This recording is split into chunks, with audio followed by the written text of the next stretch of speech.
खुलुमबाय स्टुडिअ दं आं राजीब बसुमतारी आरो दिनैनि समाव बिटिसि सरकारनिफ्राय उदालगुरि जिल्लायाव जा मिनि सेक्रेटारियेट लुफुंनायनि थांखि बे थांखिखौ गोबां रायजो राजाफोरा बरायदों नाथाय बेनि गेजेरावनो बिटिसिनि लेङाइ बारग' लेङाइ गाहाय मावफुं सोद्रोमा गबिन्द चन्द्र बसुमतारी एबा एमएलए आथिखालनि एमएलए गबिन्द चन्द्र बसुमतारी बिथाङा आसि थुनानै गोबां बानबुंथाय बुंनायखौ बे समाव नुनो मोननाय जादों मोनसे खोथाखौ मख'नांगोन दि बिथां गबिन्द चन्द्र बसुमतारी बिथाङा उदालगुरियाव जा मिनि सेक्रेटारियेट लुफुंनायनि थांखि लादों बेखौ बरायदों नाथाय बरायनायनि गेजेरावबो माखासे मानि बिथाङा बानबुंथाय होदों एबा बानबुंथाय होनानै बाथ्रा बुंनायखौ नुनो मोननाय जादों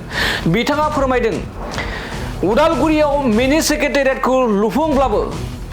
क'क्राझाराव थांखानांगोन लोगोसे गोबां मानि बाथ्रा बुंदों लोगोसे डिपार्टमेन्टेलि सेक्रेटारि गोबां मावथिफोरा एबा सरकारि मावख' एबा सरकारिनि जा मावथिफोरा दासिम एबा क'क्राझारनि सेक्रेटारियावनो थोजासे नङा नाथाय उदालगुरियाव बेफोरबायदि मिनि सेक्रेटारि लुफुंनायाव रायजो सरकारनिफ्राय थोजासे बेफोरबायदि सेक्रेटारिफोरखौ हरनो हागोन ना हाया बेफोरबायदि गोबां मानि बाथ्रा बुंथाय एबा बानबुंथायनि गेजेरजों बाथ्रा बुंदों गबिन्द चन्द्र बसुमतारी बिथाङा लोगोसे बे उदालगुरि जिल्लायाव जा मिनि सेक्रेटारि लुफुंनायनि जायगा एबा थावनि बेखौ लानानैबो अजद दैखांनानै बाथ्रा बुंदों गबिन्द चन्द्र बसुमतारी बिथाङा जेराव जाय बिडिएफ केम्प थामहिनबा आगुनि जा बारग' एनडिपिफोरनि केम्प बे केम्पखौ एबा केम्पनि गेजेरावनो जा मिनि सेक्रेटारि लुफुंनायनि थांखि बेखौ अजद दैखांनानै आसि थुनानै बाथ्रा बुंदों लोगोसे बिथाङा फोरमायदों बे बिडिएफ केम्पआव गोबां बारग' एनडिपि बिथांमोना गाव थांना थानायनि राहा महरै सायख'नानै एबा सायख'ना लादों बै जायगायाव जुदि बेफोरबायदि मिनि सेक्रेटारि लुफुङोब्ला गोबां बारग' एनडिपिफ्रा हाराखास्थिजों मोगा मोगि जानांगोन होननानै अजद दैखांदों बे समाव फिन फोरमायबावोदि मिनि सेक्रेटारियेट उदालगुरियाव जुदि लुफुंब्लाबो जोबथायाव क'क्राझाराव थांखानांगोन होननानै बेफोरबायदि माखासे मानि बाथ्रा बुंदों उदालगुरि जिल्लायाव जा मिनि सेक्रेटारि लुफुंनायनि बिटिसि सरकारनि थांखि बे थांखिनि सायाव गोबां मानि बानबुंथायनि गेजेरजों बाथ्रा बुंथिदों बिटिसिनि बारग' लेङाइ गाहाय मावफुं सोद्रोमा गबिन्द चन्द्र बसुमतारी बिथाङा दानिया फैदो बिदिब्ला आथिखालनि बिटिसि सरकारा जाबायदि उदालगुरियाव मिनि सेक्रेटारियेट लुफुंनो थांखि लादों बेनि सायाव माबायदि अजद दैखांनानै बाथ्रा बुंदों गबिन्द चन्द्र बसुमतारी बिथांनिफ्राय जों आबुङै खोनासंदों लादिनि आथिखालाव गोदानै हाग्रामा महिलारि बिथांनि नेतृत्व दाजानाय जि बिटिसि सरकार बे सरकारा उदालगुरियाव मिनि सेक्रेटारियेट बानायनायनि मोनसे लाहार फाहार खालामदों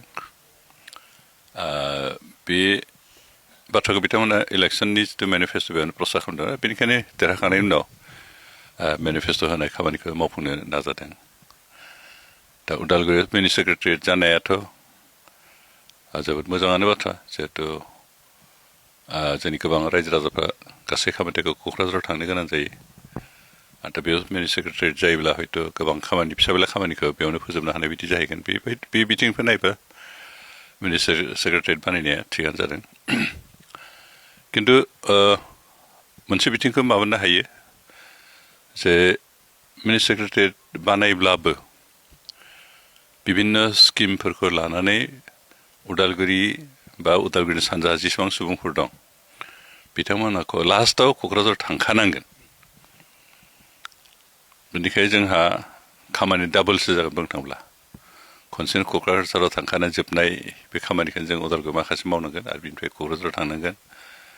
बे जोंहा हयथ' अफिसियेल किसुमान खरसफ्रा एसे बांगोन बिनि उपर आरो गुबुन मोनसे जेंनाखौ जों नुहुरबावदों बेनो जाबाय जोंहा दा एक्जिस्टिं जिथु सेक्रेटारियेट बेवहायनो डिपार्टमेन्टेल जायफोर सेक्रेटारि थायो बे सेक्रेटारि दैदेननो हानाय अफिसार जोंहा खोब खम सासे सेक्रेटारिनो मोनथाम मोनब्रै डिपार्टमेन्ट सालायनो गोनां जादों स्टेट गभर्नमेन्टनिफ्राय जोंनो बेबायदि स्टाफ थोजासे स्टाफ हरा बेखौ गोजौ थाखोनि जिखिनि माबा बुर'क्रेट खारन बेखौ जों एपइन्टमेन्ट होनो हाया काउन्सिला होनो हाया बेखौ आसाम सरकारसो होनो गोनां जायो आसाम सरकारा होनाय जिथु माबा स्टाफ बेखौ जोंनो जेसेबां नांगौ बेसेबांखिनि हरजोबनो हाया हरजोबनो बिथांमोना गोसोबो खालामा दा बिदि सोरनिबा मिनि सेक्रेटारियेट खुङोब्ला बेयाव बानायोब्ला बेहाय स्टाफनि आरो बांसिन क्राइसिस जागोन एक्जिस्टिं सेक्रेटारियेटआवनो जोंहा स्टाफ मोनैनि थाखाय सासे सेक्रेटारियानो मोनब्रै मोनबा बिफान सालायनो गोनां जादों आरो नैबावहाय मिनि सेक्रेटारि बानायबावबा बेहा आरो सेक्रेटारि थानाय नङा बे अफिसार मोननाय नङा बेबायदि मोनसे जेंना जोंहा जागोन स्टाफनि क्राइसिस जागोन ओमफ्राय जोंहा खामानिया डाबल जागोन उदालगुरियाव माखासे मावबाय आरो क'क्राझार लांदो खिन्थु जों जायखौ खनसेनो क'क्राझार लांनानै फोजोबनो हायोमोन बेबायदि मोनसे जेंना जागोन माथो जोंहा थांलाय फैलाय खरसा एसे खम जागोन बेल'सो माबाया दा जों बेवहाय सेक्रेटारि जानो जोंहा हेंथा होनो गोनां बेबायदि बारा गैयामोन खिन्थु जेंना बेबायदि जानो हागौ बेखौ जास्ट आं पार्सनेल जितु एक्सपिरियेन्स थांनाय 5 बोसोरनि बिनिफ्राय बेखौ बुंदों आरो बेबायदि जेंना जाहैनो हागौ दा स्टेट गभर्नमेन्टखौ गनाय होनानै जुदि पर्याप्त परिमाननि स्टाफ लाबोनो हायो अब्लाथ' थिगानो दं खिन्थु लाबोनो हागोन ना हाया खारन दानो हराखै दा जिखिनि नांगौ बेखौनो जोंनो हराखै बेखौ इन फिउचारसो आरो बांसिन हरगोन बेखौ जों बारा आसा खालामनो हाया दानि माबायाव दानि सिटुवेसनाव दा बेनिफ्राय जोंहा नैबे सेक्रेटारियेट लुनो थाखाय जिखिनि जायगानि बाथ्रा बिथांमोना सावरायदों बेयो एसे साननो गोनां जानानै फैदों बिथांमोना नैबे साबकाटियाव थानाय सेरिकालचार बे जायगाखौबो लानो नागिरदों लोगोसे सेरिकालचारजों सिथाबनानै थानाय एनडिएफबिनि जितु केम्पमोन दा जायखौ बिडिएफ केम्प हिसाबै बिडिएफ अफिस हिसाबै बाहायदों जेरावहाय मोनसे भकेसनेल ट्रेनिं सेन्टार दङ जाय सेन्टारखौ काजिरङा इउनिभार्सिटिनि आन्डाराव सालायनाय जादों आरो बे काजिरङा इउनिभार्सिटिया इतिमধ্যে उरिष्याव थानाय Kalinga institute of science and टेक्न'लजिजों लिंक आप जानानै दं आरो बेवहाय इतिमধ্যে जोंहा मोनसे बिल्डिं ग्रान्ट बिथांमोननिफ्राय हरनायनि खोथाखौ होबाय आरो बे थाबैनो जाफुंगोन ओमफ्राय जोंहा दाहालागै नैबे एक्जिस्टिं सिटि सेसन बेवहाय 200 बांसिन स्टुडेन्टफोर ट्रेनिं लागासिनो दं आरो सिगांनि बेच जायफोर ट्रेनिं लाखांबाय बिथांमोननि गोबाङानो साकरि मोनबाय बिभिन्न जायगायाव नैबे दा जितु जागिरदआव टाटा कम्पानिनि जि माबा जादों मामोन सेमि कन्डाक्टरनि जितु फेक्ट्रि बानायनो नागिरदों बेवहायबो जोंहा गोबाङानो नैबेनिफ्राय पास जानायफ्रा साकरि मोनबायानो दा बिदि मोजां इनस्टिटिउसन सोलिबाय थादों खिन्थु नैबे हाखौनो दिनै बिथांमोना बे सेरिकालचारनि खावसे आरो नैबे बिडिएफ केम्पास बेखौ बिनि खावसेखौ बिथांमोना लानो नागिरदों दा इतिमধ্যে बिडिएफ केम्पासनि नामाव 15 बिघा एलटमेन्ट जाखाबाय एक्सुवेलि जों 30 बिघा बिदोंमोन जोंनि बिडिएफनि अथरिटिया माथो मानिफ्राय लेन्ड अथरिटिनिफ्राय माथो 15 बिघाखौ होदों बाखिखिनिखौ खामानि मावबाय था उनाव एक्सटेन्ड खालामनो हागोन होननानै बिथांमोना एसुरेन्स होदों दा बे जायगाखौ बिथांमोना चयस खालामदों ओमफ्राय जों बेखौनो बुंदों जे जिहेतु गोबां सरकारि हाफोर दं बेयाव लांनांगौ आरो जोंहा जितु सेरिकालचार बेयो जोंनि बिटिसिनि बिथोराव मस्ट प्रडाक्टिभ मोनसे सेरिकालचार सेन्टार बेनिफ्राय जोंनि बर' राभा आइजोफोर जायफोरा सि दाग्रा बे आइजोफ्रा बेखौ इन्दिनि माबा मोनलाङो एम्फौनि माबा मोनलाङो बिदै लाङो सिड्स लाङो बेनिफ्राय एम्फौ फिसिनो थाखाय इन्दि बायदिसिना गायनोबो खरस हरो बेनिफ्राय ट्रेनिं होयो लोगोसे एम्फौ फिसिग्रा न' लुनो थाखायबो फाइनान्स खालामो आरो फिसिनानै जिखिनि फिथोब बेखौबो बिथांमोना बायो दा जोंनि आइजोफ्रा सि दाग्रा आइजोफ्रा बेनि गेजेरजों बेखौ गामियारि ओनसोलाव इक'नमिकेलि मोनसे सर्स हिसाबै मोनबाय थादों आरो बे मैया दाखालि गायसनजानाय गोदान अनुस्थाना बे बहुत पुराना अनुस्थान जों हाइ स्कुलाव फरायनाय समनिफ्रायनो बे अनुस्थाना दंबाय थायो खिन्थु बै समाव खोब बारा प्रडाक्टिभ जायाखै थांनाय 10-15 बोसोराव बे माबाया नैबे सेन्टारा जथेस्थ' प्रडाक्टिभ जादों आरो बेनिफ्राय गोबां आइजोफ्रा लाब जादों दा बेबायदि अनुस्थानखौ बिथांमोना बोखारनो नाजायालासेनो बेखौ फोथांना लाखिनानै आरो बिडिएफ केम्पखौबो जेबो हेरफेर खालामालासे जिखिनि इनस्टिटिउसन सोलिदों बेखौ फोथांना लाखिनानै जिखिनि माबा दं बाहेराव बे ओनसोलनि बाहेराव जिखिनि जायगा दं हा दं इतिमধ্যে जोंनि बे बिडिएफ केम्पनि आन्दाराव जिखिनि हा दं बेखौ बाद होनानैबो जोंहा 25 बिघा हा दंखौ बाहेराव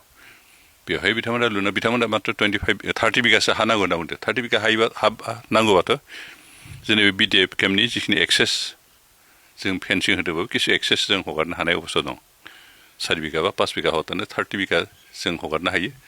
आरो अब्ला हले नैबे सेरिकालचारखौ टाच खालामालासेनो जेबो लरसा खालामालासिनो ओमफ्राय नैबे बिडिएफ केम्पनि एसे पार्ट बिथांमोना लानानै खोला पार्टआव बिथांमोना बिडिएफ केम्प बानायनो हायो इतिमধ্যে दिनै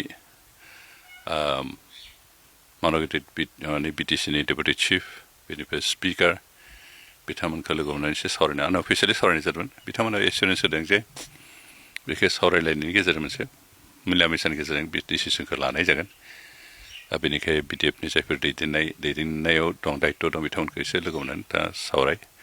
जों लोगो हमलायनो बिथांमोनजों सावरायनो मानो हागोन बिथांमोना बेखौनो बुंनो नागिरो जे बिडिएफनि केम्पास आरो सेरिकालचार गासैखौबो लाजोबनानै बिडिएफ केम्पासनि खोला जिखिनि हा दं बेवहाय बिडिएफ केम्पासखौ हरगोन आरो सरकारनिफ्राय गासैबो न'स' लुना होगोन होनना बुंदों दा खुगाजों बुंनायाथ' थिग खिन्थु प्रेक्टिकेलि बे जाफुंगोन ना जाफुङा आरो बेखौ इन रिटेन जेब्लाहालागै एग्रिमेन्ट खालामनानै इन रिटेन बिथांमोना बेखौ माया